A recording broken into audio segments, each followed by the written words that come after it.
మాజీ ఎంపీ గారు అఖిలపక్ష మీటింగ్ పెట్టండి అని వాళ్ళకి ఆ ధైర్యం లేదని చెప్తున్నారు. అఖిలపక్ష మీటింగ్ పెట్టి ఈ సమస్యని చర్చించే ధైర్యం పెమ్మసాని గారికి లేదు. ఆ కడవ ముగ్గురు డమ్మీలు, అక్కడ ఎమ్మెల్యే, ఇక్కడ ఎమ్మెల్యే, ఆ పత్తిపాడు ఎమ్మెల్యే, ముగ్గురు డమ్మీలు. ఆయన ఏం చెప్తే అదే ఇది జరుగుతున్నట్టు. ఎందుకంటే ఆయన లోకేష్ గారికి సన్నిహితం, చంద్రబాబు నాయుడు గారి సన్నిహితం. కాబట్టి ఈ విధంగా సమస్యని జటిలం చేసి దుర్మార్గమైన కార్యక్రమం చేస్తున్నారు. దీని పక్షాన మేము ఖచ్చితంగా దీన్ని ఎండగట్టేటటువంటి కార్యక్రమం చేస్తాం. గుంటూరు ప్రజానీకాన్ని చైతన్యవంతం చేస్తాం. చైతన్యవంతం చేయటం ద్వారా మీరు చేస్తున్నటువంటి దుర్మార్గాన్ని ప్రజల్లో ఎక్స్పోజ్ చేస్తాం. అది మా ధర్మం. ఒక అపోజిషన్గా వైఎస్ఆర్ కాంగ్రెస్ పార్టీ కానీ భావిస్తున్నటువంటి వ్యక్తులు, అందుకోసమే మేము వాళ్ళు రావడం, ప్రత్యేకంగా రావడం జరిగిందని కూడా మేము చెప్తా ఉన్నాం.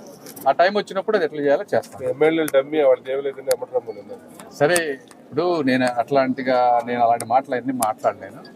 ఎవరు డమ్మీలా ఏంటనేది అది కరెక్ట్ కాదు. అవన్నీ పద్ధతి అది వాళ్ళని కించపరిచి ఆయన ఏదో అట్లా మాట్లాడటం అనేది కరెక్ట్ కాదు.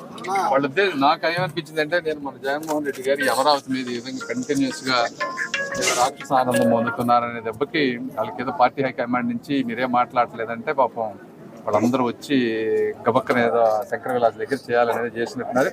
సరే, అంబటి రాంబాబు గారి పరిస్థితి నేను అర్థం చేసుకోగలను. వాళ్ళకి ఎక్కడి నుంచి ఇన్ఫర్మేషన్ వచ్చింది కాబట్టి ఏదో మాట్లాడుతూ ఉంటారు. మనం వాటన్నిటికి రెస్పాండ్ అవ్వాల్సిన అవసరం లేదు.